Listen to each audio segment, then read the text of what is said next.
Ukraine ने बहरे Caspian में ईरानी फौज के लिए सामान ले जाने वाले रूसी जहाजों पर हमला कर दिया है, जिसमें एक मल्लाह जान बहक और एक जख्मी हो गया। यूक्रेनी सदर व्लादिमीर ज़ेलेंस्की ने एक्स पर जारी बयान में कहा कि तवील फासले के हमलों के दौरान बहरा कैस्पियन के इलाके में एक रूसी जंगी जहाज को निशाना बनाया गया। उन्होंने इन हमलों की मजीद तफसीलात फराहम नहीं की, ताहम ये जरूर बताया कि यूक्रेनी अफवाज ने रूस के शहर केरोफ में वाक़े कारखाने को भी निशाना बनाया है, जो दोनों ममालिक की सरहद से तकरीबन 1200 किलोमीटर दूर वाक़े है। वाक़े पर ईरान ने यूक्रेन के नाज़िमुल उमूर को तलब करके एहतजाज रिकॉर्ड करवाया। ईरान की वज़ारत ख़ारजा ने ईरानी बहरी जहाज़ पर यूक्रेन पर हमले की मजम्मत की।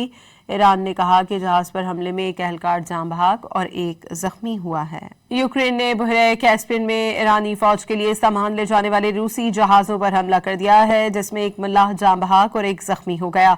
यूक्रेनी सदर व्लादिमीर ज़ेलेंस्की ने एक्स पर जारी बयान में कहा कि तवील फासले के हमलों के दौरान बहरा कैस्पियन के इलाके में एक रूसी जंगी जहाज को निशाना बनाया गया। उन्होंने इन हमलों की मजीद तफसीलात फराहम नहीं की, ताहम ये जरूर बताया कि यूक्रेनी अफवाज ने रूस के शहर केरोफ में वाक़े कारखाने को भी निशाना बनाया है, जो दोनों ममालिक की सरहद से तकरीबन 1200 किलोमीटर दूर वाक़े है। वाक़े पर ईरान ने यूक्रेन के नाज़िमुल उमूर को तलब करके एहतजाज रिकॉर्ड करवाया। ईरान की वज़ारत ख़ारजा ने ईरानी बहरी जहाज़ पर यूक्रेन पर हमले की मजम्मत की। ईरान ने कहा कि जहाज़ पर हमले में एक एहलकार जान बहक और एक जख्मी हुआ है।